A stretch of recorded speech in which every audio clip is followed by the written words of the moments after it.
Hello, everybody. Welcome to Threepcast, Episode 3. I'm Elliott. I'm Anton. こんにちは。私は Philip Ridgway-san. That was Phil being weird. Again. And today's episode is going to cover Monkey Island 2, LeChuck's Revenge. Dun, dun, dun. But before we get going, let's check in and see how everyone's doing. And Anton, why don't we start with you? How did your week go? I played Monkey Island 2 this week. Wow, how about that? I bet none of you guys did.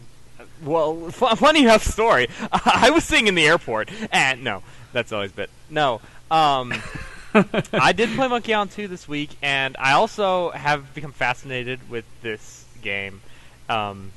Basically, one of my internet friends showed it to me. Apparently, way back in the early computer game, well, not early computer game, but I think it's around the 90s, late 90s, when they were trying to make the most realistic computer games possible. Some people decided they were going to take this as far as they could and make a game called Desert Bus. And it was a bus driving simulator in which you had to drive from Tucson to Los Angeles or something like that. So like a 360-mile trip normally. And they're going to make it as realistic as possible. So you have to sit there for over 8 hours driving the simulated bus from Tucson to Los Angeles. And wow. If you get all the way there, you get a point.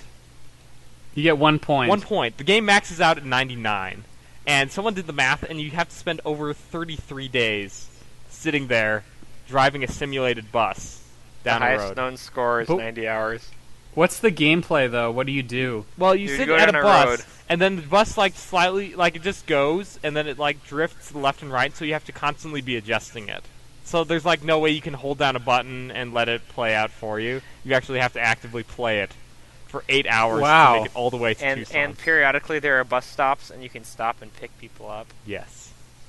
What happens if you crash? If you crash, this is the best part. If you crash, they have to dispatch a tow truck out to get you. So you have to wait till the tow truck drives all the way to where you are, and then it tows you all the way back, and then you have to start over. Wow. I gotta say, as far as realism goes in games... Yeah, I mean, come on. You're not going to get more realistic than that. Anyway, that's pretty much my week. It's the most fantastic Desert Bus find. and Monkey Island 2. Speed runs of Desert Bus are the most amusing thing ever. Quote-unquote speedruns. Yeah. Okay. My week, since the last podcast episode we recorded, has been rather interesting. I recently took a trip to Albuquerque to visit my girlfriend over the Memorial Day weekend, and I decided to fly. And let's not name airlines. Let's just come up with the name of an imaginary airline. Let's say United Airlines. Let's call them United Airlines. Okay. So I get to the airport. I have to leave. My plane takes off at 5... What? United is an actual airline.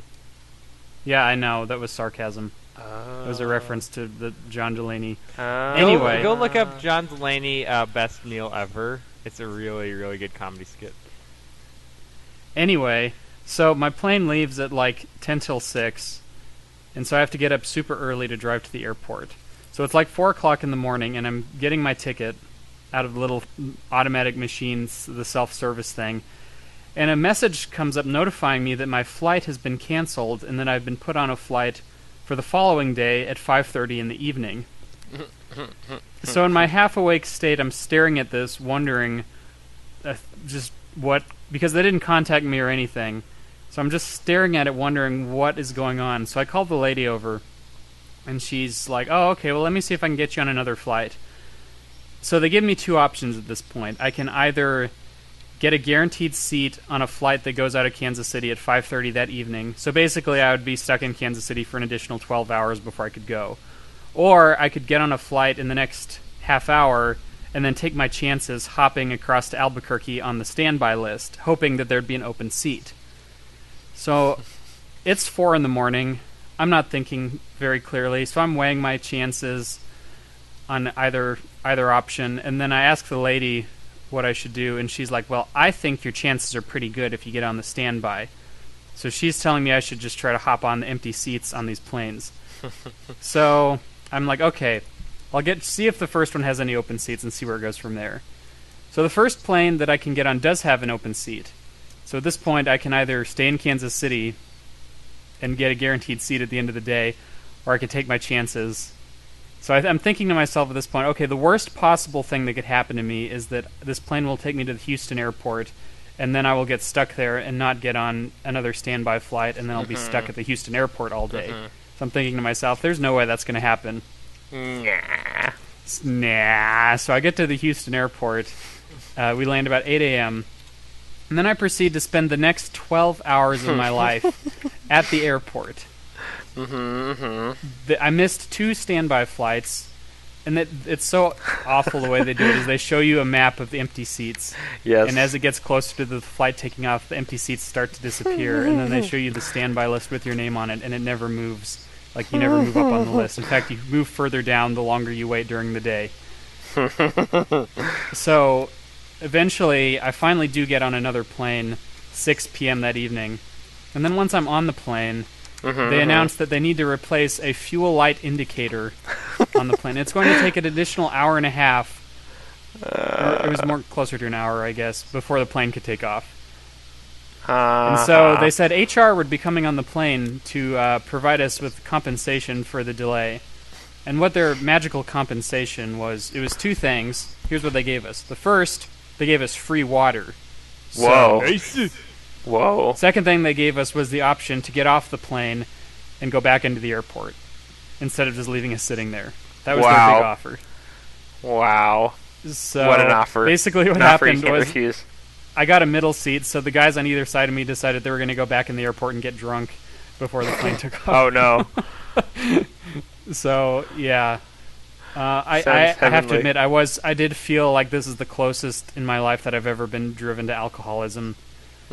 This airport experience. Or to grabbing a knife and just stabbing people.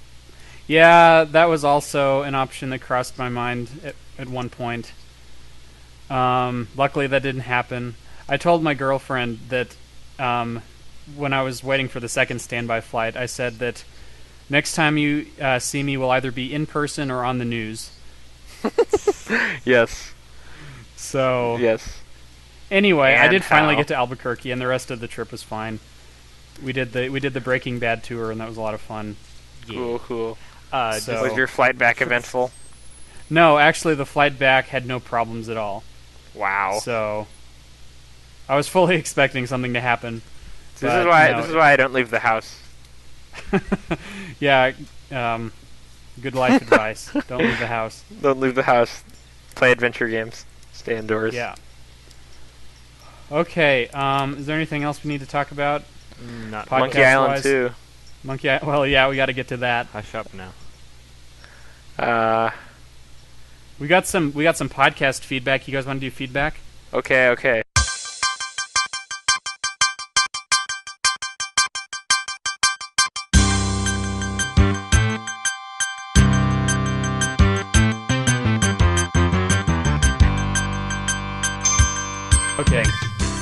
So, here we go. The first feedback was a tweet from Movie Night Carlo. Ooh.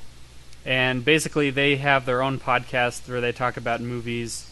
And I actually listened to their podcast while I was stuck at the airport last week.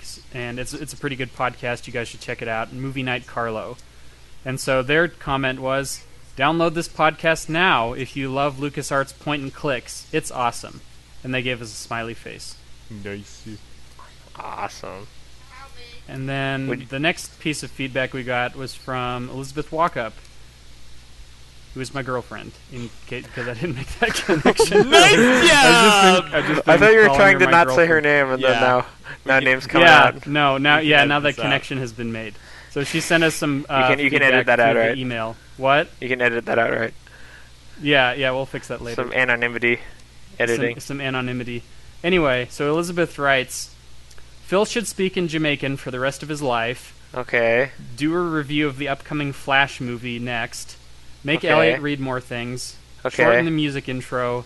Okay. Make Phil move his mic away from his headphones. Okay. Phil, do it. Hey, you know, man, the mic is not connected to my headphones because it's a gaming headset, you know. But, you know, I'll do my best, man. Wow. Yeah, I can't alright. keep this up. I'm sorry. Yeah. Hey, did you guys remember which spitting contest handles you were going to go by for this? Yeah, I remember This is the I was quiz. Stephen Hawking. That was by far and away the Anton, best. mine was Splooge. Uh-huh. What was Mine yours, was Anton? like Spitty Magoo or something. I think it was Spitty Magoo, actually. Yep. If you remember Anyway. what our spitting handles were, please contact Podcast me. Please send us @bridgewayfilms.com. feedback at our podcast email. I should actually check, because I haven't checked it all of today, basically, to see if we got any actual Monkey Island 2 feedback. If we did, we'll read it at the end of the podcast. So, do we have anything else? Or do you guys just want to jump into Monkey Island 2? Yeah, let's do that. Are you set for your Wikipedia adventure? Yes, I am set. 1 minute. 1 minute. 90 seconds of Wikipedia coming yeah. at you. Okay. Now, this time, instead of using a timer on my computer, I'm going to use an actual egg timer that is in the Wow. shape of an egg. Elliott's seeing it now. And it's like my favorite timer ever because it's an egg timer that looks like an egg anyway. So yeah, a minute and a half. Alright, I'm ready to go when you are. Okay. Let's see. On your mark. Get set. Go! Monkey Island 2: LeChuck's Revenge is an adventure game developed and published by LucasArts in 1991. It was the second game in the Monkey Island series and the sixth LucasArts game to use the Scum engine. The sequel involves Guybrush's attempts to find the mysterious treasure of Big Whoop. The project leader and designer was Ron Gilbert, who was once more joined by Tim Schafer and Dave Grossman. Gilbert parted ways with LucasArts after Monkey Island 2, while Grossman went on to co-design Day of the Tentacle with Schafer. Schafer's future projects for LucasArts included Full Throttle and Grim Fandango. According to Gilbert, the Monkey Island series was partially inspired by the Pirates of the Caribbean ride. Monkey Island 2 features a number of tributes to it, particularly a scene with a guard dog in a prison being lured by a bone, and Disneyland-style underground tunnels and e-tickets in the closing scenes. LeChuck's Revenge was the first title to use Michael Land's and Peter McConnell's iMuse audio sequencing engine that enabled the compositions in the game to change interactively depending on the current environment or situation. Its capabilities are extensively explored in the game with progressive music arrangements adapting to the story on screen for most of the game, and with logical transitions from one piece to another. After the success of Secret of Monkey Island 2, LeChuck's Revenge was highly anticipated. Amiga Power called it the most eagerly awaited game of 1992. When the game was released, it received consistently high reviews for all versions, 95% from Amiga Computing for the Amiga version, and 96% from computer gaming and computer and video games for the PC version. The game is still considered very high quality, with contemporary reviewers scoring the game highly. Monkey Island 2 is often considered the greatest in the point-and-click genre, and it still stands up well against modern adventure game titles. In 1996, Computer Gaming World ranked it as the 74th best game of all time. As of 2012, the game holds a rating of 89.60% on the review aggregator site Game Rankings. You're done. I did it again! Yes. Nice job. Swag. I'm getting good at timing it at 90 seconds. Other that or my egg timer is generous. I don't know. The That generous could also egg. be. The generous egg, the egg that keeps on giving time. Okay. Anyway. So, All right, so Monkey Island 2: LeChuck's Revenge. Classic game Classic game. Classic. For good reasons. for good reasons. Who wants to go first? I liked it. Okay, Mr. What do you like best Positive. about it? Not the spitting contest guy. That guy is a loser. Okay. I'm gonna say that I know I brought this up in Secret Monkey Island podcast about the music. How we always think Mhm. of Monkey Island as a very thematic game, whereas Secret Monkey Island did not. They had very little music, but the music that had stuck. Monkey Island Right. 2's music is like you just read about in the Wikipedia section. The music in that game is so good. Like, this is actual music I would listen to, when I'm doing other stuff. Like, I really enjoyed the music. And the fact that it would, transition and I have different, what am I... Like little bridge pieces of music. Yeah, little bridge pieces. It's really fun just to listen to, I thought. That was Yeah, what I do struck have me. to say, out of all of the components of Monkey Island 2 that still stand up today, the music engine has to be one of my favorite pieces of it. Mm-hmm. Like, I spent so much time in Woodtick just going in and out of buildings, just trying to see how the music would change depending on when in the song that I would, like, walk through a certain doorway, and then the song would change depending on what was going on next. It was just really, really cool. Yeah, and isn't this like the first time they did anything like this for an adventure game? Yeah, that's what the Wikipedia article said, was that, well, it might not have said it explicitly, but they wrote the iMuse engine specifically for Monkey Island 2. Yeah, that's and then I think they used it in subsequent LucasArts games, but not to the extent... Like, the music in the later games is not nearly as flexible as it is in Monkey Island 2. Oh, no, definitely not. But yeah, they definitely played with it a lot. The other thing I really like is when you're going through the swamp, and when you get to the Voodoo Lady's hut, and basically you have to row the coffin under this like skull jaw, and then it's like this giant skull that she's living in, and so you row the boat under the jaw, and then the jaw will clamp up, and it'll always play this little musical cue when it clamps up and you go inside the hut, but the cue is like in a different key depending on when in the song you are when the event happens. Wow. There's a lot of little cool touches like that musically. I thought were really cool. Yeah, the whole game is so atmospheric, though. Also, Yeah, definitely. This game the uses music is atmosphere. very moody and creepy. Well, Mhm. I The feel further like... you get into the game, it gets creepier and creepier, I think. Oh, also. yeah. Well, I mean, the whole premise of the game is a lot more dark, I would say, than Secret of Monkey Island, because in this game, I feel like it's kind of hard for us to talk about it since we've grown up with this game, and at least this is the 5th, I think, time I've played through it. But, oh my goodness, the whole premise of LeChuck chasing after your revenge, this zombie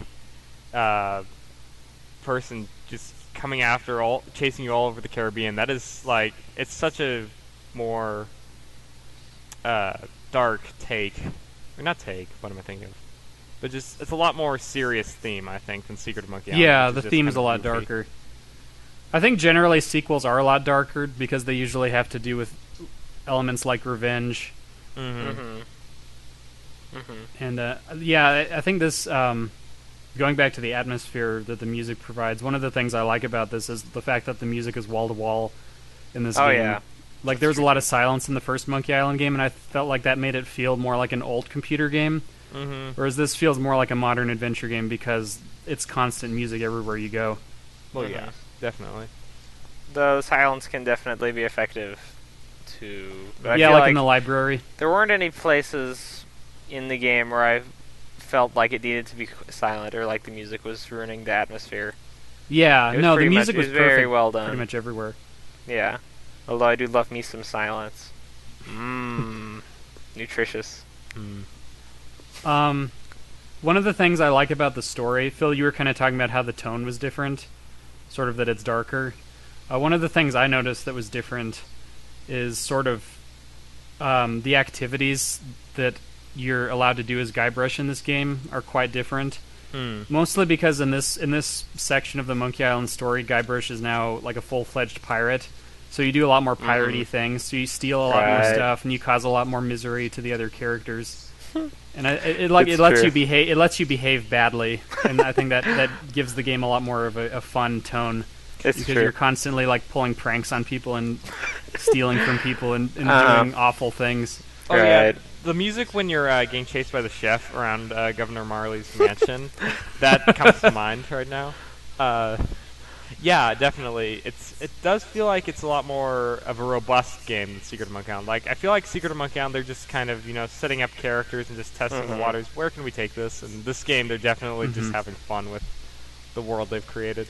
Yeah. Well, I definitely think that Monkey Island 1 was a breakthrough game where they suddenly figured out a better way to make an adventure game. But because, like you said, because it was the first one, that they Right. weren't really sure where to go with it. But here, this one feels a lot more confident Oh, yeah. than the first Monkey Island game with all the puzzle design and just the general layout of the game.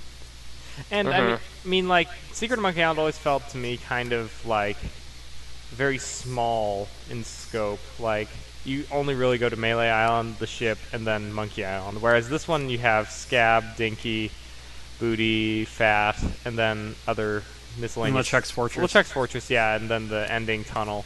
But it just felt like the scope of this game is so much more expansive and just so much more stuff to do and see. That made it a better Yeah, game. and kind of going off of that, I want to talk about the dialogue in this game. Oh, the dialogue. The dialogue is absolutely perfect in this. Oh yeah, and definitely.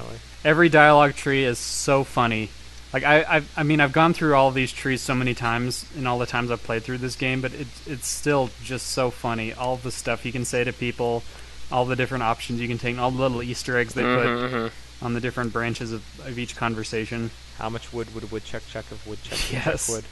Or like when That you're was talking to great. the fisherman, and he'll randomly have 2 pipes, and then Guybrush will say, "Where'd you get that other pipe?" Yeah, just because of the sprite mess up. Yeah. Yeah, the sprite messed up, so the Guybrush will say, "Where'd you get that other pipe from?" Oh my goodness, no, this is on the same sort of track, but I was okay. I will admit that I was not very diligent about getting this game done, and I chugged through most of this yesterday. Okay. So I was just doing it as fast as possible while talking to everyone as much as possible, but you know, is trying to speedrun the puzzles is like I still remembered most of the puzzles, so I have the fish already, and I talked to the fisherman, and I agreed to do the contest, who can get the biggest fish. So I'm standing there, and I tried to give the fish to the fisherman, and Guybrush is like, "Oh, hang on a second," and then he like talks through the sounds of catching a fish. Like he's like, "Gotta cast my fishing rod." Oh man, it's a big run. Oh baby, look at the size of this thing, and then he hands it to the guy. Oh my goodness! Really? It is the funniest piece of. I never knew it was there because I always. I didn't either. It is the I would always funniest bit of talk to- dialogue ever. I love Yeah, it. I would always talk to the fisherman first before doing that. That's hilarious. But yeah, I encourage just play. You could play this game, I think, about 5 times and still not see all the dialogue, all the funny stuff that's in there. What if yeah, you played no, it 6 like times? Maybe. one of the things I went out of my way to do on this playthrough was I tried to see, because I know all the puzzle solutions pretty much by heart. Yeah. So what I wanted to do was see how the game would try to catch you if you did it wrong. So that if you like used the wrong inventory item, or if you try to get past a certain point without doing the thing you're supposed to do to get through that point, doing things that I'd basically never done before with trying to play through Monkey Island. So yeah, I did experience a lot of that, of little bits of conversation that I'd never noticed before, just because I never tried getting past a certain point without doing the correct thing. Right. Yeah, this is kind of on the same tangent, but getting over circumventing puzzles and seeing how they stop you. In the special edition that we encourage people to get on Steam, because it's one of the only ways I think of getting the actual game. Yeah. Did they correct? There used to be a thing in Monkey Island where at a certain point you need a spitting drink that thickens your spit so you can solve the puzzle, and it's mandatory at a later part of the game. However, earlier in the game when you originally need it, you can circumvent this by using a trick that gets you 1 piece of 8, and I think you have to get 6,000 pieces of 8. You can totally circumvent getting the spitting drink. And then that sticks you in the later part, so I didn't know. Yeah, what it is there are these pirates on Scab Island. They're called the Men of Low Moral Fiber, and you can offer to get some wood polish to polish the guy's peg leg, and if you go get it and then give it and go polish his peg leg, he'll give you 1 piece of 8. And you can keep doing this over and over and over. And if you work your way, it's not 6,000, it's 6 million pieces of 8. So basically, Well, if you have 6,000, you can get the. Yeah, you can charter a Kate ship. oh right, no, yeah, you're right. You only have to get up to 6,000. Yeah. You're right. Sorry. 6 million would be cool. I wonder though, if you get up to 6 million, can you just go straight to the Go buy big the whoop map. map piece? Gosh.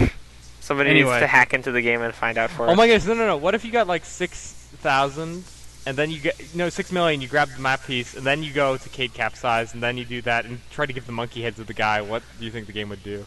Oh, I have no idea. That's Wow. I think this is a topic for another day. We need Anyway, some, so we need once you the get Threepcast basically, science team to go. if and you research if this. you what? Nothing. Sorry, that was really Gosh. quiet for me for some reason. Hush. Anyway, so if you get all 6,000 pieces of 8 the wrong way, one at a time, and then you can circumvent one of the puzzles so that you don't have a certain green drink that you need later on when you're stuck in LeChuck's torture chamber. So basically, you can Way to do spoil this. the puzzle. Yeah, sorry. Gosh, golly. basically you can get stuck in LeChuck's torture chamber essentially. Uh-huh. And I don't know if they corrected that in the special edition.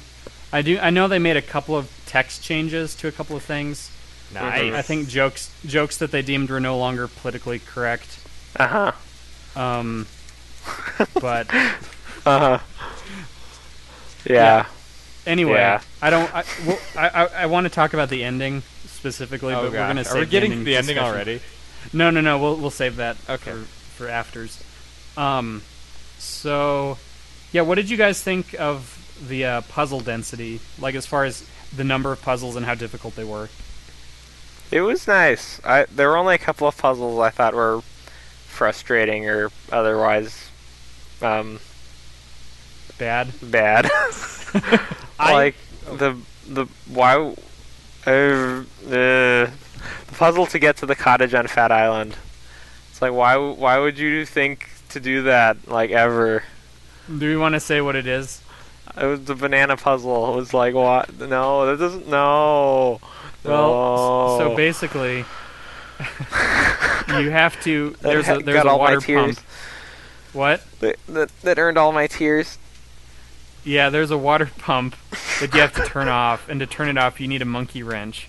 So what do you use for a monkey wrench? A monkey. Obviously, you need to use a monkey. Well, that made sense to me. It was reasonably reasonable. But how You're do you get talking the about monkey? How to get the monkey in the first place? That drove me crazy. Yeah, getting the monkey in the first place definitely makes no sense. The monkey wrench, I think, is more infamous for being a bad puzzle. Mm-hmm. On the new on the Double Fine Adventure Kickstarter documentary, Tim Schafer's talking about puzzle design in one of the episodes, and he says that he's making reference to on Broken Age how they didn't want to just throw puzzles in for puzzle's sake, and he said rather than throw a monkey wrench in, and then he looks off to the camera and's like, Monkey Island joke. But yeah, there definitely were a couple of puzzles that I thought took it too far, specifically the ones you brought up. But overall, like, to me, this game is almost the gold standard for how thick to make an adventure game as far as difficulty and the number of red herrings. Like, the library card catalog is one of my favorite elements of the game, just because there's so much that you could, like... There's so many ways you could get lost there, but if you know what you're doing, if you sort of know what you're looking for, it's not difficult. Yeah, exactly. And it's just a wealth of little jokes in the card catalog. Yeah, I really enjoyed that. Also, I remembered that being more painful from the last time I played it, but it was actually not bad. Yeah. You guys remember the copy protection for the original version of Monkey Island 2? I was almost, when I first started playing, I was about to Skype you asking how on earth to get past this, but yeah. Yeah, ScumVM turns off the copy protection. Which is so nice. It's very nice. But back in the olden days, what they did was to keep you from copying the game. And giving it to all your friends on floppies. They gave you, They gave you this spinny code wheel that had all these little slits in it with numbers. Yes. And you had to, like, spin it around to make different combinations of things, and then it would tell you the numbers to unlock the game. So basically, the idea was you couldn't scan it and send a picture of it. But when we first got this game, I think it was like 2002 or something, the version we got off of eBay didn't have the code wheel in it. So we got the game and we installed it, and it was impossible to actually play it. So I got on the internet asking for people's help, saying, I ordered this off of eBay and it didn't come with the code wheel. Can somebody please help me get past the copy protection? And I forget which public forum I went to, but they were very skeptical. They're like, how do we know you didn't pirate this? How do we know you really bought it off of eBay? And they're basically no help at all. That's the internet. And so I own 2 copies of Monkey Island 2, one without the code wheel and one with the code wheel. Nice. So... Anyway, yeah, I'm glad they got rid of that finally. Oh, when you're bringing up the year when we got it, fun fact I wanted to note, like how you're as old as Secret of Monkey Island, Anton is as old as Monkey Island 2. So, there you go. Monkey Island 2 came out in 1991, though. No, you said 1992 earlier in the podcast. I said 2002. No, you said 1992 earlier. No, that's Monkey Island 2. No, I'm pretty sure I heard I think 1992. No, I said 1991. Okay. Well, Are you talking about the Wikipedia section? I Yeah. don't know. I just feel like I heard. think you say it that. was in the Wikipedia section. So it's the I most might have anticipated game misspoken. of your X. Oh, yeah. Yeah, that was it. Mm-hmm. Amiga Power called it the most eagerly awaited game of 1992. I think that's a typo. It came out in Well, fun facts with Typo Ridgeway. Wow. 1991. Wow, Wikipedia. I feel like we can't get through an episode of a podcast without you randomly criticizing something. Wow. Gosh. I'll be back. I'll be back. I'll be back. Okay, More well, Monkey Island conversation all right. references. Can we just talk for a little bit about nice? Because one of my favorite things in this game Yes. is if you look at something that they don't exactly like, they have to program each and every response Guybrush has for any Right. object you look at. So if you look at something they weren't anticipating you looking at, or they couldn't think of anything to say, they'll just say nice noun of whatever you're looking at. So like nice door, but this gets better and better the further you get into the game, where they're running out of like stuff to say when you look at stuff. So, like in LeChuck's Fortress, you find this giant sign of splinters, I think it's called, and if you look at it, Guybrush says "nice sign of splinters," and Yes. it's one of my favorite things, just to look at everything and see if you can just get them to say Yeah, nice. toward the end of the game, they just ran out of ideas, so they just left all the stuff you can look at as just nothing there. So And it's nice about everything. And it's I know great. we're talking about the core of Monkey Island 2, not the special edition, but one of the things I kind of dislike about the special edition is so they wouldn't have to get Dominic Armato saying every single noun as that. They just change Right. it to nice. And I don't know, I feel like Yeah. that loses some of the charm from the new people. No, I think you're mentioning how when you get to LeChuck's Fortress, that basically everything you look at in LeChuck's Fortress has just the default look at sentence, so Guybrush will just say nice blank on everything. I feel like that's almost, whether or not that was them being lazy at the time, or whether that was... Are you guys still there? Uh-huh. Sorry, the images froze. I couldn't tell if the Skype call dropped. Yeah, I'm just frozen over here. We're getting nasty weather, so... Sorry, we'll try to wrap it up. Yeah. Sorry, guys, technical difficulties We can at just get this out Threepcast. since we're synced. Okay. Yeah, we'll cut that part out. Don't worry. Yeah. So what I was saying was, what was I? Oh yeah. No, I feel like regardless of whether it was them being lazy when they got to LeChuck's Fortress, or whether that was an intentional joke, I think it works really well. Just having Guybrush just say nice about everything, that's just like a joke in itself. Uh-huh. It's true. Yeah, and I was noticing So- when you get to Dinky Island, this is like the last third of the game, kind of how I see it. Uh-huh. You can, like, one of the things I did, I looked at this tree on the beach, and Guybrush is just like, that looks like a giant slug. I'm just like, what on earth? And Anton said he looked at another tree, and Guybrush is like, that looks like a giant pencil. Yeah, Yes. I feel like they were getting kind of tired of writing dialogue near the end. I don't understand Yeah. why they took away my knife, and then they made me pick up a bottle and break it on a rock and use it for the same thing. Yeah, that was another thing. On Dinky Island, there's a puzzle, puzzle. where you have to open That a bag puzzle. that's hanging from a tree, and to do this, Yeah. you have to get a broken bottle. And I found the bottle on the beach, and I just thought, oh, hit bottle with the rock, and you can break the bottle on the rock at the beach. But Anton broke it with the crowbar. So apparently there are multiple ways to open up the bottle, which I thought was interesting. I was like, well, maybe I need to put a message inside and send it out to sea to get help, because I couldn't remember all the puzzles at the end. Well, there's a helpline in the jungle. God. They didn't give me any help. They just told me not to ask about the stump. Yeah, I do like it in adventure games when they give you multiple solutions to a puzzle, and it's not just the one way the programmer imagined it, but they give you, like, they reward you for thinking it through. Otherwise, I would still be stuck on that puzzle. I would always break it on the tree next to the bag where you're supposed to use the broken bottle to knock it down. I guess that So, kind yeah, of that makes is- sense. That is cool, though. I'd never realized that they had multiple solutions. Mm-hmm. But yeah, I mean, I don't have that much to say as far as negativity goes on this game. This is one of my favorite games of all time. Oh yeah, I mean, just like it's just so much fun to play. Like, It is a hugely fun game to play. It's true. So, what we discussed before we started recording is we wanted to save all of our discussion about the ending of Monkey Island 2 until the end. For those of you who have not played Monkey Island 2, the ending is one of the most notorious in adventure game history for the way they ended it. And it's really something you should experience on your own rather than having us tell you about it. Oh, definitely. So, if you have not played Monkey Island 2 and you don't know what the ending is, you should probably stop listening right now. Stop listening now. Spend $10 to buy it. Yeah. No, seriously, go buy the game because it's worth every on penny. Steam. But $10. we're going to spend the rest of this podcast talking about the ending of Monkey Island 2. So, if you don't want to have it spoiled, stop listening to this podcast right now. Bye-bye. Bye. Get out.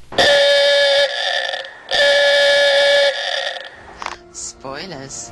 Welcome back to the secret Monkey Island 2 ending club. The secret of Monkey Island 2. One of us. One of us. Okay, so the ending. yes. Oh my let's goodness.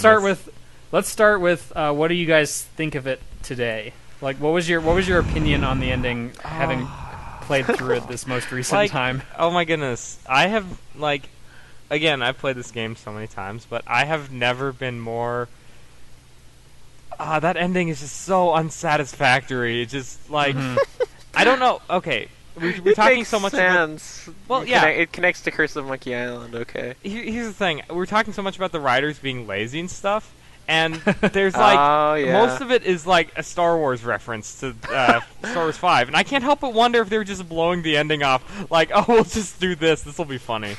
I don't can think they definitely were see that. honestly taking it that seriously. For the tone that they had set up that entire game, it just feels sort of... Well, yeah. Can I say something? I had always seen it as a planned thing. And, I mean, I can definitely see the laziness that you're talking about there, but it's also the fact that they're breaking the fourth wall like that, and, in other places, you go to the room with the skeletons, and there's just this sign that says Lost Parents. Yeah. It's it lends itself to a really unsettling atmosphere just because it totally takes you out of the rest of the game. Yeah, it is super, super surreal. And you finally find the treasure of Big Whoop, and then he totally forgets about it as soon as he falls in the thing. Yeah. And he's like, right, no, he doesn't even ask just... where's the treasure. There's just a ticket with the letter E on it, and it's never explained. And it's there were fourth wall breaking moments earlier where they would reference the fact they're in a computer game, or there'd be modern day things, whatever. Basically, it was in the pirate universe, even if it was a silly pirate universe. But once you go down that tunnel, it's what is going on? Yeah, because exactly. It's where are you? What are these tunnels? Yeah. Why are Guybrush's parents down there? Why is there a waiting room with lost parents? Why is there an elevator that leads up to Melee Island?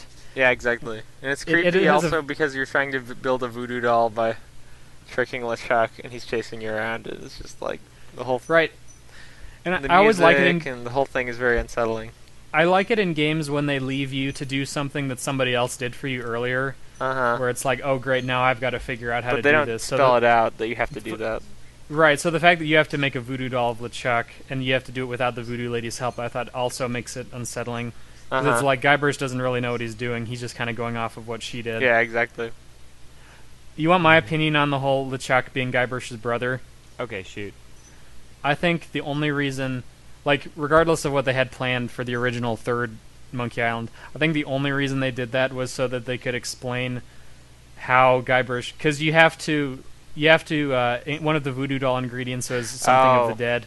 So it's okay, well, what can we do for LeChuck's dead? Oh, well, maybe it could be Guybrush's parents and they're related. Yeah. Well, but I also feel like they could have gotten around that by the fact that LeChuck is already dead. All you have to do is, rip a leg off or something. That's true. True. Wouldn't, when you hand him the hanky and he sneezes on it, wouldn't that count as something of the dead? Or his that beard. just would have been really confusing. Yeah. That's true. Yeah, definitely. No, I like to think that they designed the puzzle backwards like that they made Guybrush and LeChuck brothers just so they could have that thing with the skeleton be the solution to the puzzle. But here's the thing also, the very end, when Chucky's walking on the amusement park and he turns to the player and, it's obvious that LeChuck is doing something to trick Guybrush. So, yeah, and the scene with Elaine. Oh yeah, definitely. Yeah, I feel like they really did toe the line of ambiguity to where you're not really sure. Mm-hmm. Because see, here's the thing: Ron Gilbert originally intended Monkey Island to just be 3 games, but he never he left LucasArts before he finished the third before he had a chance to make the 3rd game. So this has been like a point of infamy among adventure games. What was Ron Gilbert going to do for Monkey Island 3? So yeah, and I mean, I think he deliberately won't is like keeping quiet about it because he knows that keeps him popular. But yeah, it's true. Anyway, so people don't know. So the Monkey Island stories went on without him. They made 3 more games, but no, he never told anybody what the ending meant, and so there's been lots of speculation and just completely forgetting about how it links to Curse of Monkey Island for the moment. Yeah. My favorite fan theory, and Dave Grossman I think tacitly confirmed that this was what they were going to do, but my favorite fan theory about what the ending means is that basically the idea is that Guybrush and Chucky are at an amusement park. And that's the framing story for Monkey Island. And the idea is that Guybrush... So, like, they're at Disney World, for instance. And so the idea is that Guybrush runs off from the park, and he's off doing his own thing and imagining that he's a pirate. So, like, he's on the Pirates of the Caribbean ride or whatever. Yeah. So he's off doing his own thing, imagining that he's being a pirate. And the idea is that Guybrush's parents send Chucky to go find Guybrush and bring him back. So the entire thing is in Guybrush's imagination, and the whole thing is taking place in an amusement park. Well, that's what's suggested in the ending, like when you talk to the parents that sent your parents that sent Chucky out to find Guybrush. Yeah, but it's never explicitly stated that that's what's going on. Because you're right, they have that thing with Elaine where she says, I hope that LeChuck hasn't cast a spell on Guybrush. So you're not sure if the amusement park section is in Guybrush's head and it's not really happening, or if that's what's actually happening. But if it was actually happening, why on earth is Chucky's eye? Why are Chucky's eyes red and lightning coming out? Like, Well, I think that's like, well, I mean, because honestly, because they had been blurring the line between what's Guybrush's imagination and what's real that's true. at that point, so that could have just been part of Guybrush's imagination. True. The other reason why I think this theory holds water is because of the elevator. You can go up to Melee Island, and they've got it roped off like you're in a different part of the amusement park. And also, I think there's a good article. I don't know if this website's still up. It was on a website called the Scumbar, scumbar.net, I think. And they found these pictures of Disneyland rides that matched locations in Monkey Island 2. So, like, I think the tree on Booty Island with all the pegs in it that you have to climb up. Somebody said that looked like the Robinson, or the Swiss Family Robinson tree at a Disneyland. And like you said, like the e-ticket that you mentioned earlier, that's another reference to Disneyland. You can see the little castle on the ticket. So I do think that there's a lot of evidence to say that's where they were going to go with Monkey Island 3, had that been made before Ron Gilbert left. Yeah. But I don't know. I do remember being really unsatisfied when we played the game the first time, because we played it out of order. We played Curse of Monkey Island first, and so it started with Guybrush having just escaped the carnival, and so we were always like, oh, well, I bet they explain all this in Monkey Island 2, and they didn't. It's probably better that way. Yeah, but they didn't try to like connect it directly. I like the fact that when they picked up Curse of Monkey Island, they didn't try to explain it perfectly. They just kind of left it unsaid how Guybrush got out of it. So that way you didn't take away from the ambiguity of the ending. I do find it interesting, the whole imagination theory, because between Monkey Island 1 and 2, there's a really large gap in the story that's never quite explained, like why Elaine in the first game is like totally in love with Guybrush in the second game. Yeah, why they had their falling out. Yeah, why they had a falling out, and how Guybrush got fabulously wealthy. How did he get all that money? Yeah, exactly. Like, there's so many gaps. That sounds just like Monkey Island.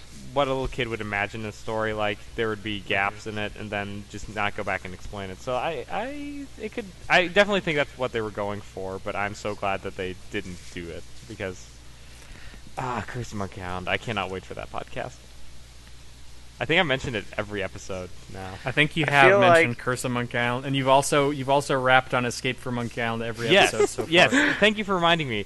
This game is like, I feel like the polar opposite of Escape from Monkey Island. I'm just going to state that now, and I'll go into that when we get to Escape. But Can we just skip to Escape for the next episode so we can have a humongous argument about it? Oh Yes. my goodness, yes. I'm going to get Robert on that one too so he can Yes. argue about it. Anyway. So, the grog machine in the tunnel. Yeah. I just thought, oh, it's a grog machine. That's a reference to Monkey Island 1. But Phil pointed out when I was playing it that it's beat up, and it's probably implied that it's the same grog machine from... Yeah, from that is the Stan's. implication. Because Yeah. Guybrush fell into it, so that's why it's beat up. Right. I never And if you look at it, Guybrush is like, realized. that brings back painful memories, so... Uh-huh. The other thing, going back to the imagination theory, if you notice carefully, well, I mean, probably everyone who's played the game has noticed this, so it's not that big of a deal. The layout of the Big Whoop amusement park screen perfectly matches the layout of the Booty Island landing exactly. dock screen. So that kind of lends itself to the idea that Guybrush was imagining everything because the buildings are all laid out exactly the same, but it's in an amusement park instead of a pirate town. Well, you can interpret it either way. Yeah, no, that's what I like about it is it's perfectly Yeah. deliberately ambiguous. Yeah, 'cause exactly. You can read it however you want, Uh-huh. and they don't really. You can either say Guybrush was imagining the whole thing, or you can say that LeChuck cast a spell on him and is using like childhood memories to sort of manipulate. Like, not really. Yeah. You're not really clear what exactly was going on in that ending sequence in the tunnels. And then if you inhale helium, he says, "I'm Bobbin Threadbare. Are you my mother again?" He also sings the song from Wizard of Oz. We represent the Lollipop Guild. Yeah, I Yeah. love that part. It was the most hilarious thing because I was trying to solve the ending puzzles. And Oh yeah, Anton could LeChuck was trying to chase me into the elevator, and then he just starts singing this stupid song. Anton, I I couldn't love- figure out how to make the elevator go up. I love the chest of drawers in that same room in the tunnels. Yes, If you look at all the yes. drawers, Guybrush imagines all of these things in each drawer. Is like it's probably full of all sorts of useful tools. It's full of millions of dollars, and then Yes. he finds the last drawer and he's like, "It's empty." Yeah. It's like it's probably empty. Yeah, There's nothing in any of them. That's where all their descriptions went for the other things in the rest of the end of the game. They spent all their time on those drawers. yep, Yep. Yep. Yep. Yep. Truthed. Yes. truthed. I think the that ending sequence did sort of influence me a lot, just because of how surreal it was. I'm not recommending anybody go play this, but a few years later, I decided I would make a fan game of Monkey Island, Ooh. Oh, where yes. the I whole remember. I first kind of remember it. I remember whole it first- fondly, but I never played it. the whole first chapter. So basically, the idea of this fan game was that Commander Keen from the Commander Keen games, for whatever reason, teams up with Guybrush, Yes. and they go have adventures. Don't ask me why, but anyway, I decided I would dedicate the entire first chapter of the game to explaining the Big Whoop ending of Monkey Island 2 and linking it to Curse of Monkey Island, which, you know, whatever. It had no bearing on the rest of the fan game. But I guess I was just determined that I was going to sort out everything that happened and it perfectly get it all ironed out. Well, yeah, because there is like the bridge between LeChuck's Revenge and Curse. Like, we know at some point the love bomb got used on Elaine. And Right. You know that explains why she's in love with Guybrush after that point. Yeah. And you know that somehow Guybrush ends up on sea in a bumper car with a half-eaten corn dog. What we Right. don't know. Yeah, my fan game explains all of that. Yeah. So But why is the treasure of Big Whoop a ticket with the letter E on it? And why is it underneath the layer of cement? I feel like Guybrush all right. talks Sorry, about go Big ahead. Whoop and Curse, like how it was kind of a disappointment, and then the Voodoo Lady mentions it? I can't remember. See, okay, there are a couple things I want to bring up. First of all, let's just talk about the name, Big Whoop. Big Whoop. So it's like, oh yeah, right. So I mean, it's built into the name that it's going to be a disappointment. True. Also, when you talk to the Voodoo Lady at the end of Part 1, when you're still on Scab Island, she says that Big Whoop is not just a treasure; it contains a portal to another world. Find that world, and you can escape LeChuck forever. What? So, that's in Monkey Island Yeah, too. That's not something right. they added later for Curse. Uh-huh. So that kind of lends itself to why the. Okay, so and then this kind of goes back to the Disney World theory. So if Big Whoop is a ticket, that is like saying the ticket is the portal to another world, say Disney World or Disneyland, I guess. So Yeah. you could metaphorically say the ticket was was like sort of an analogy for leading Guybrush back to the real world. If you want to go to the imagination theory. But how does it make sense not in the regular theory? Well, I don't know. I mean, it's ambiguous. Yeah. I mean, we'll never know because Ron Gilbert's never going to tell us what he had in mind. Here's the thing, though. If you notice when you talk to the voodoo lady in this game, there is a discrepancy in what she reminds Guybrush of. Between like what actually happened in Secret of Monkey Island and what she says. Now, this is totally throwing out the imagination theory out the window and saying this isn't the actual piratey world and whatnot. Okay. She tells Guybrush to go find Big Whoop and all this, and then all the stuff that happens with LeChuck and all that. But that takes on a totally different light once you finish Tales of Monkey Island, which we're not going to get to for some time. But oh my goodness, that ending! They pretty much retconned the entire series. I mean, like we can't really say anything about it now. But if you go back and go to play all the games, and then get to the end of Tales and come back to I've been noticing the voodoo lady. It fits it surprisingly neatly, though. Yeah. With what happens in this game. Like, the voodoo lady seems to always be twisting the past events in Guybrush's head. Whenever you talk to her, like, I know it happens again in Curse. But... Yeah, this sounds like she's being self-aggrandizing, though. Yeah, no, I think that was the original idea. I don't think that Ron Gilbert had it in mind, the whole plot twist with the voodoo lady they put into Tales of Monkey Island. Oh, no, definitely not. I think the running joke originally was that the voodoo lady would arbitrarily take credit for things that happened in previous games. So, yeah, in the game, the idea was that she was self-aggrandizing herself, but the whole, the story drive for that was so that they could neatly summarize what happened in previous episodes without having to bring in a whole lot of explanation. So that, she could just kind of say, oh, yeah, I helped you do da-da-da-da-da. Yeah, but I'm just saying, man, just saying. Yeah, and then at the ending, LeChuck is talking about how their destinies are entwined together or something. Yeah, no, I don't know. I mean, it's been a while since I played Tales, so I'm not really sure how I feel about how well the whole voodoo lady thing fits in. We're getting way off track, but spoilers. Well, See, I don't know. I was actually thinking. I mean, yeah. I was actually thinking the same thing when I was going through the voodoo lady conversations when I played through the game this time. I was trying to think, how does this fit in with what we know in Tales of Monkey Island? Exactly. And it fits in sort of a painting over everything sort of way. And like you said, retconning everything. What? No, just the whole idea of it. Well, yeah. Can we say... No.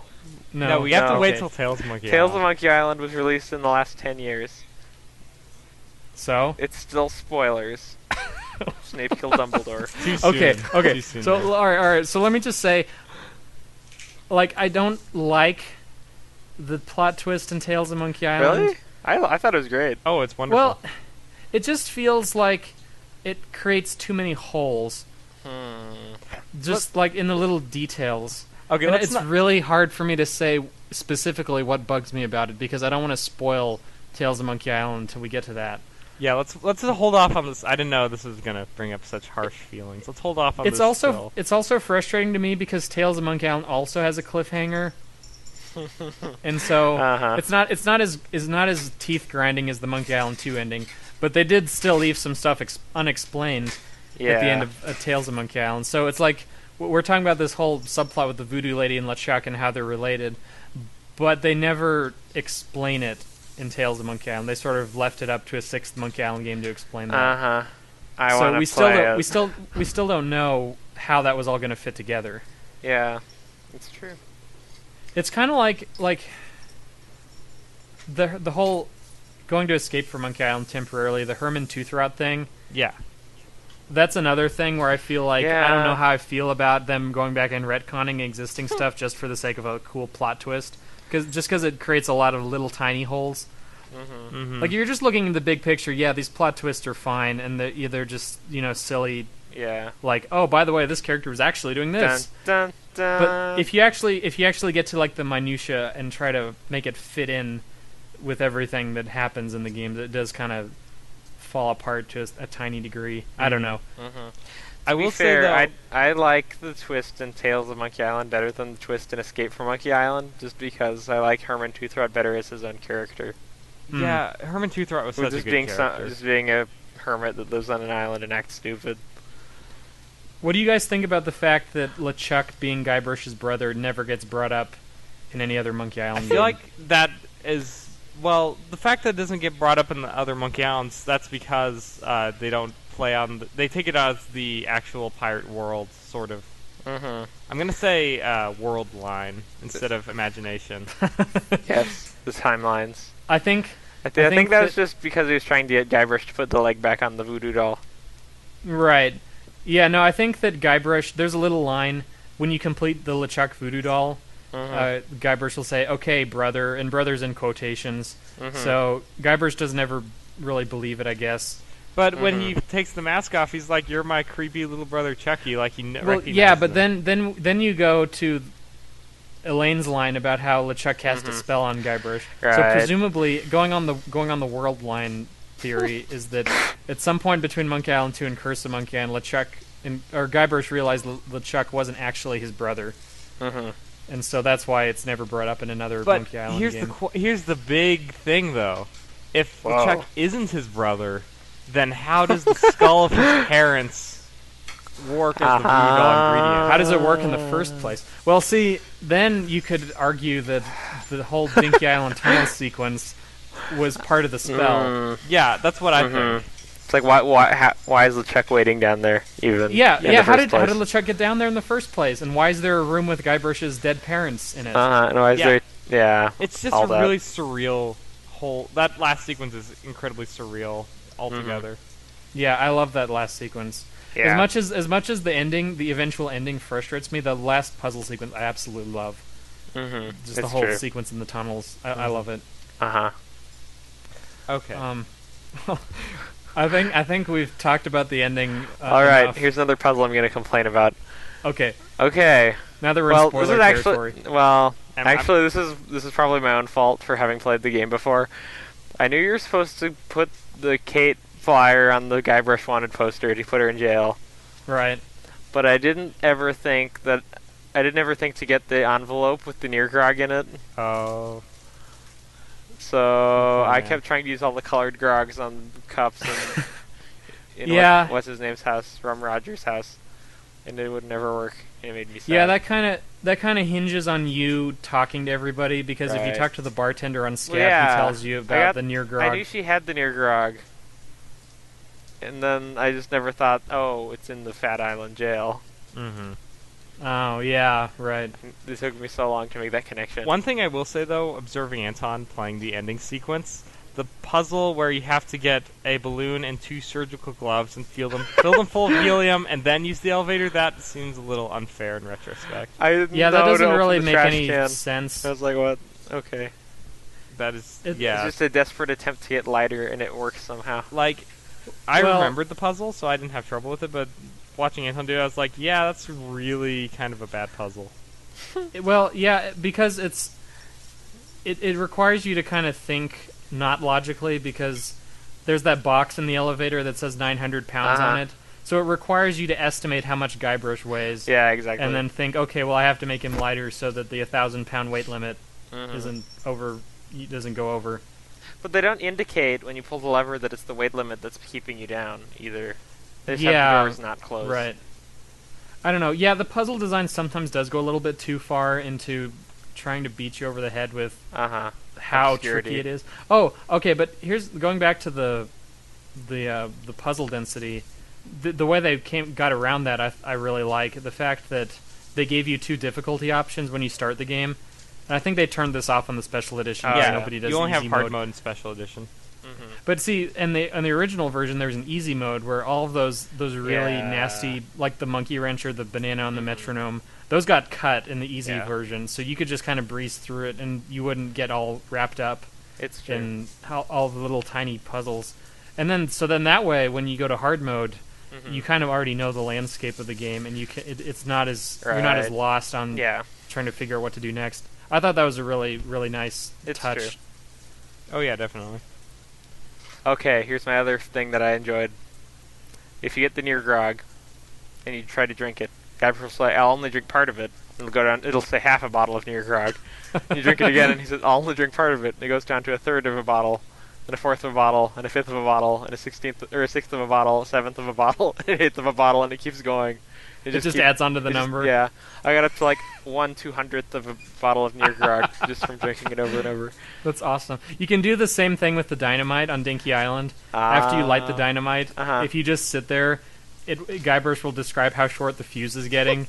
I mean, it'll never blow up while it's in Guybrush's pants, but it'll get ridiculously short. I love all those little tiny touches like that. Like when you're talking to Herman Toothrot, if you talk to him about philosophy enough, he asks you if a tree falls in the forest, what color is it? I think is the question. Yes. And so it gives you this entire list of like hundreds of colors that you have to go through. I love that part of the game. And then even though admittedly I hardly ever go through it because it takes so long to get through the whole list of colors. I did you did it? I did it. I did too. I love the Dominique punchline though. Dulcet tones reading me all the colors.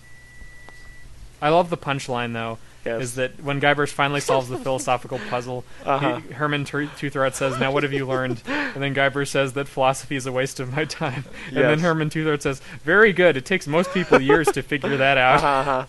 I have nothing more to teach you. Yeah, I love that. That's hilarious. Yes. That's the only thing he does in the game.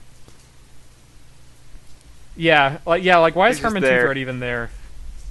So that implies Dinky Island is Monkey Island. Which I guess they have that later, right? Totally said that, and I think Escape, they say that No, it's Dinky in Island Curse. is like a tiny little subset of, or like an island right off the coast of Monkey Island. They say that in Curse when you're talking to LeChuck and he's explaining everything. In his exposition thing at the end of or right before the second to last part. Yeah, he tells you that the tunnels connect Dinky Island and Monkey Island together. Okay. So the amusement park is on Monkey Island according to the later games. I see. Which I guess makes sense as far as the titling, because Monkey Island isn't in Monkey Island 2. So it's like, but they actually went to Monkey Island! Anyway, I think we should wrap this up. Yeah, We've been talking about this for a while.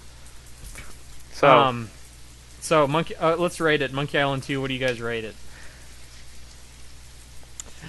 I'm gonna go ahead and say that it is definitely a solid 97. I don't think I'll honestly give a perfect rating, just because there's always something you can nitpick in the game. But this is definitely so close to a perfect game. There was only like we talked about, a couple of puzzles that are like what, but most of it is so good. I love this game so much. I'll give it 95 out of 100 pieces of 8. I'll give it a 95 too. I would give it a perfect 100, but I'll take off points for the puzzles that occasionally go too far in the ending. Okay. All right. Oh, here's another thing I wanted to complain about. All of these treasures, they're lost forever. No one knows where the Mad Monkey is sunk, and then you just go to your local library and check out a book, and they tell you. Or it's like no one knows where Big Whoop is, and you go to Dinky Island, and there's the sign that says "Home of the Legendary Treasure of Big Whoop." Yeah, but and nobody knows where giant Dinky X. Island is. That's true. See, because if you talk to all the pirates throughout the game, they all give it the wrong name. That's fair. But there's a sign. But nobody can find Dinky Island, so I mean, even if you once you're on Dinky Island, you know that Big Whoop is there. But then Elaine is like, I heard an explosion in the direction of Dinky Island. Guybrush must be messing with my grandfather's treasure. But she had the map. She obviously knows. She knew because she was Captain Marley's granddaughter. Well, yeah. She just never told Guybrush where the treasure was. Okay, yeah. Hey guys. What? Yeah. Did you know that there is a peninsula on the northern shore of Grand Lake O' the Cherokees in Oklahoma called Monkey Island? Yes. Yes, I knew that. Yes. Just saying. I've always wanted to go there. I almost made a trip there to film a silly video, but it didn't happen. Ha ha ha. Next time we go over to your house, we can make a pit stop. Yeah, for sure. Anywho, I think that's it. Monkey Island 2, excellent game. Everyone should play it. Definitely. It really is one of the classics. This is one of, if you're going to play any adventure, if you're going to play through adventure games, this is definitely the one you have to play no matter what. Yeah, and we talked about this on Monkey Island 1, but the special edition makes it so you have no excuses. Because before you could say, okay, well, Monkey Island 2 is kind of hard, you can get stuck really easily. But now they've got a hint system built in, so you really have no excuse to not play this game. It's true. So definitely, and it's on Steam. How much did you say it was, Anton? $10. $10 on Steam. $10 So I must play classic game to play. Get it. All that stuff. So that's pretty much it for this week. Next week's adventure game, we're going to be continuing to go through the LucasArts catalog sort of in order. So the next game that LucasArts developed, the next adventure game rather that they developed, was Indiana Jones and the Fate of Atlantis. Dun, dun, And dun. this is another favorite of mine, so I'm looking forward to playing through this again. This one is also available on Steam, believe it or not. You can get this game on Steam for $5. Wow. What a bargain. It is a bargain. It is a great game. Can you also play it in the Wii game? There's like if you're also, a true adventurer. Also true. So there's this Wii game that came out called Indiana Jones and the Staff of Kings. And they decided they were going to include Fate of Atlantis as an Easter egg. Yes. And I remember when Staff of Kings came out, I bought it just to get the Fate of Atlantis Easter egg. I never beat Staff of Kings. I just played the built-in Fate of Atlantis. Yes. So and let's. I would like that's to how good a game it is. get out of the way now. Did you already mention we were going to do this for 2 weeks instead of 1 week? Oh, no, I hadn't. Yeah, we're having trouble keeping up with the original schedule that we set for ourselves of doing one adventure game every week. So we are going to back off and just do... we're going to go to an every other week schedule, so we'll spend 2 weeks on Fate of Atlantis. But this will also give you guys more time to send in cool feedback about Fate of Atlantis. Really, what we'd like to do is have people send in their own reviews or memories or comments on whatever game we're reviewing. I think I just kind of throw feedback around generally. So we would like game-specific feedback so we can kind of get other people's opinions in on the mix, so it's not just the three of us because talking about the game. We all grew up with these games. We all talked about them before we did this podcast. So it's like we all have similar opinions about most things, except for Escape from Monkey Island. So, yeah. Yeah, we do sort of have rose-tinted specs as far as these games go. Anyway, so we would like to hear from you guys about whatever game we're reviewing. So please send your feedback to podcast@ridgewayfilms.com.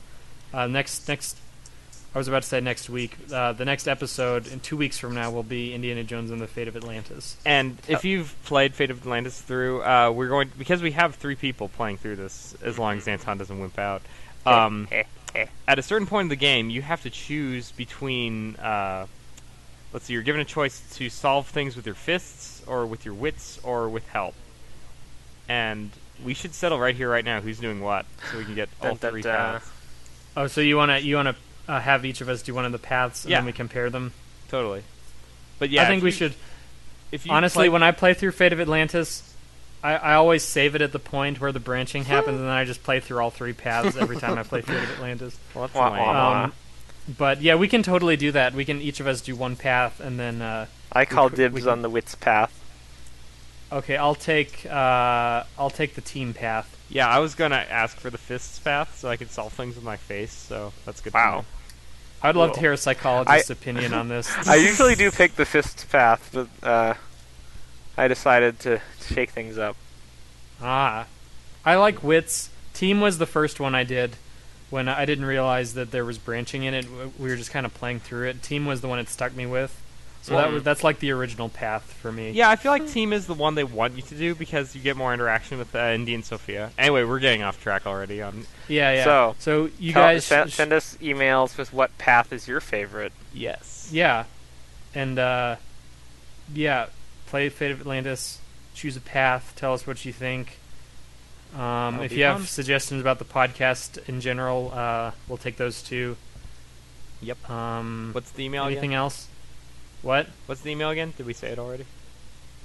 No, I don't think we actually mentioned the email for sending in feedback. Here it is, podcast@ridgewayfilms.com. Yep. And if you don't want to get on email and stuff, we do have Ridgeway Films. This is our main thing we do. We have a Facebook and Twitter page. You can find us, and if you message us, one of us will probably read it at some point. I really should start up a separate Facebook group.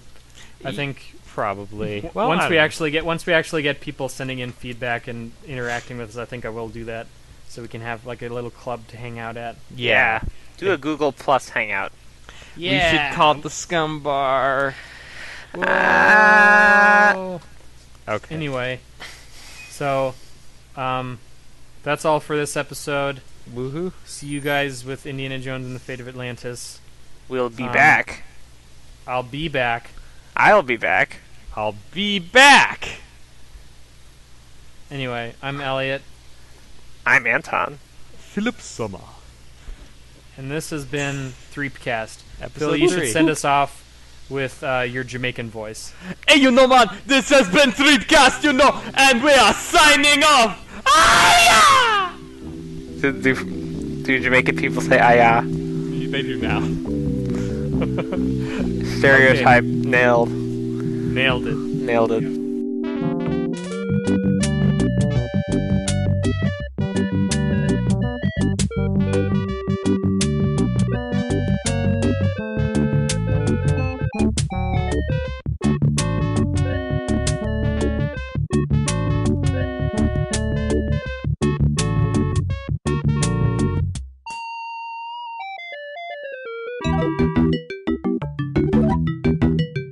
So, this episode of Threepcast featured Featured monkey snot. Monkey blast. Monkey Snot. This episode of Threepcast featured music by Trapezoid, the song Monkey Brain Soup for the Soul, which can be downloaded from ocremix.org. This podcast is So- not sponsored by Audible. So, that's it. Now turn off your iPod and go do something constructive. Like ride a bike. Or paint a yellow line down your neighbor's driveway. Or read a book. Or print a pretty picture. Or sing Welsh folk songs at the bank. Or end world hunger. Or organize your sock drawer alphabetically. Or publish a magazine about pencil shavings. Or escape from all the people playing League of Legends. Or make your bed. Or send a comment to podcast@ridgewayfilms.com. Or watch some good old-fashioned anime. Or cook lasagna. Or eat lasagna. Or give lasagna to a homeless man. Whoa. Or throw lasagna at a homeless man. Or quit your job and leave your home. Or build a Behind. swing set. Or learn to fly a rocket. Climb a mountain. Learn a foreign language. Or get naked in public. Start working out. Preferably before you get naked. Start a podcast. Ooh. Or stick your finger in an outlet. Or stick your finger in the blender. Stick your finger in your nose. Or stick your finger in a toaster. Stick your finger in a vat of pudding. Or kiss a stranger. Or ride a bike. Or start a pole. Or climb a pole. Be the pole. Learn to juggle. Yeah, I'm done.